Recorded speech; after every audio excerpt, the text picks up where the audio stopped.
ಇನ್ನು ತಿರುಪತಿಯಲ್ಲಿ ಕಾಲ್ತುಳಿತದಲ್ಲಿ 6 ಮಂದಿ ಸಾವನ್ನಪ್ಪಿದ್ದಾರೆ. ಬಳ್ಳಾರಿ ಮೂಲದವರು ಯಾರೂ ಕೂಡ ಇಲ್ಲ ಅಂತ ಈಗ ಮಾಹಿತಿ ಲಭ್ಯವಾಗಿದೆ. ಅದು ಕೂಡ ಡಿಸಿ ಕಡೆಯಿಂದ.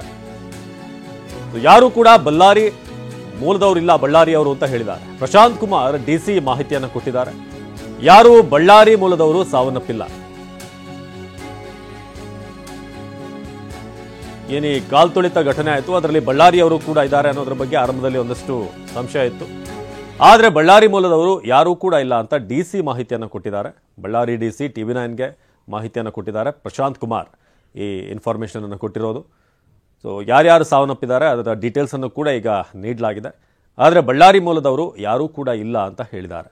ಸೊ TV9ಗೆ ಬಳ್ಳಾರಿ ಡಿಸಿ ಪ್ರಶಾಂತ್ ಕುಮಾರ್ ಈ ಮಾಹಿತಿಯನ್ನು ಕೊಟ್ಟಿದ್ದಾರೆ.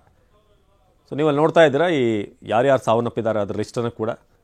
ಸೊ 35 ವರ್ಷದ ಮಹಿಳೆ ಶಾಂತಿ ಅನ್ನೋರು. ಸೊ ಹಾಗೆ ವಿಶಾಖಪಟ್ಟಣಂನ ರಜನಿ ಅನ್ನುವ 47 ವರ್ಷದ ಮಹಿಳೆ.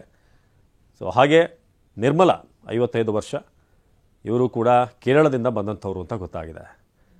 ಹಾಗೆ ವೈಜಾಗ್ನ ಲಾವಣ್ಯ 38 ವರ್ಷದ ಲಾವಣ್ಯ, ಹಾಗೆ ಮಲ್ಲಿಕಾ ತಮಿಳುನಾಡಿಂದ ಬಂದಿದ್ದರು. ಹೀಗೆ ಬೇರೆ ಬೇರೆ ರಾಜ್ಯಗಳಿಂದ ವೈಕುಂಠ ಏಕಾದಶಿ ಇರೋದರಿಂದ ಭಾಳ ವಿಶೇಷವಾದಂಥ ದಿನ. ಅವತ್ತು ದೇವರ ದರ್ಶನ ಅನ್ನೋದು ಭಾಳ ವಿಶೇಷವಾಗಿರುತ್ತೆ ಅನ್ನೋ ಕಾರಣಕ್ಕೆ.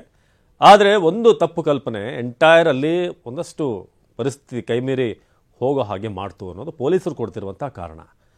ಆದರೆ ಬಳ್ಳಾರಿ ಮೂಲದವರು ಯಾರಾದರೂ ಇದ್ದಾರಾ ಅನ್ನೋ ಪ್ರಶ್ನೆ ಇತ್ತು. ಕರ್ನಾಟಕ ಮೂಲದವರು ಕೂಡ ಇದ್ದಾರೆ ಅಂತ. ಆದರೆ ಸದ್ಯಕ್ಕೆ ಲಭ್ಯವಾಗಿರುವಂಥ ಮಾಹಿತಿಯ ಪ್ರಕಾರ ಕಾಲ್ತುಳಿತದಲ್ಲಿ ಮೃತಪಟ್ಟವರ ಡೀಟೇಲ್ ಕೂಡ ಲಭ್ಯ ಆಗಿದೆ. ಕೇರಳ, ತಮಿಳುನಾಡು, ವೈಜಾಗ್ ಈ ಭಾಗದವರೇ ಹೆಚ್ಚಿನ ಸಂಖ್ಯೆಯಲ್ಲಿ ಇದ್ದಾರೆ.